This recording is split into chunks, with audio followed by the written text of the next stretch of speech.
গত ২১শে ডিসেম্বর আমি গিয়েছিলাম ১৭তম হুগলি চুঁচুড়া বইমেলাতে। আভূমি প্রণাম নামে বিশিষ্ট ব্যক্তিদের উদ্দেশ্যে বেশ কয়েকটি স্তম্ভ করা হয়েছিল, যেটা আপনি আমার এই ভিডিওর মাধ্যমেই দেখতে পারবেন। আমি প্রথম কোনো বইমেলায় জিমের ইনস্ট্রুমেন্ট আর গিটার দেখলাম, যেটা দেখে আমি খুবই খুশি হয়েছি। এরপর সামনেই ছিল একটা পাঁপড় আর আচারের কাউন্টার, তারপর ছিল একটা আর্ট গ্যালারি, যেখানে বিভিন্ন বয়সের মানুষের শিল্পকলাকে তুলে ধরা হয়েছিল। এরপর আমি চলে যাই সেলফি জোনে সেলফি তুলতে। এটা আমার বেশ নতুনত্ব লেগেছে আর খুব ভালো লেগেছে। অনেক ভিড় টিড়ও হচ্ছিল এই জায়গাটায় ছবি তোলার জন্য। এরপর বইমেলার মূল আকর্ষণ বই, সেই দিকে আমরা গুটি গুটি পায়ে রওনা হই।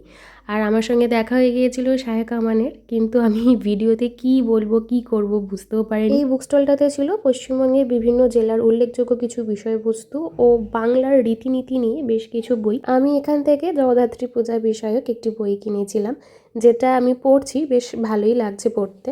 ও হ্যাঁ, শাহেখ আমানের লেখা জোনাকির রং এই বইটা আমি নিই, যেটাতে আমার অটোগ্রাফ নেওয়াই হয়নি। তারপর আমি চলে গিয়েছিলাম পুরনো বইয়ের একটা স্টলে। আসলে পুরনো বইয়ের স্টলগুলোতে এমন দুষ্প্রাপ্য কিছু বই পাওয়া যায়, যেটার জন্য বলতে পারেন আমি সারা বছর অপেক্ষা করে থাকি। আমি এই বুক স্টলটা থেকে 4টে বই কিনেছি। ওনারা আরও বই সাজেস্ট করছিলেন, কিন্তু সেই বইগুলো অলরেডি আছে, অথবা আমি লাইব্রেরি থেকে পড়েছি, তো সেইগুলো আমি নিইনি। আপনাদের কাছে চুপি চুপি আর একটা কারণও বলে যাই, চন্দননগরেও শুরু হয়ে গেছে বইমেলা, তো সেখান থেকেও তো বই কিছু কিনতে হবে নাকি। হ্যাঁ, যদি পছন্দ হয় অবশ্যই নেব, আপনাদেরও দেখাবো চন্দননগরে বইমেলায় কীরকম কি হচ্ছে না হচ্ছে। আমি আগের বছরে গিয়েছিলাম, এই বছরও যাওয়ার ইচ্ছা তো আছে। আর এই যে বই কিনে আমি যার পরও নাই এতটাই খুশি যে আমি নাচতে নাচতে বেরিয়েছি। ও হ্যাঁ, ওই আচার পাঁপড়ের দোকান থেকে আমি কিন্তু পাঁপড়ও কিনেছিলাম।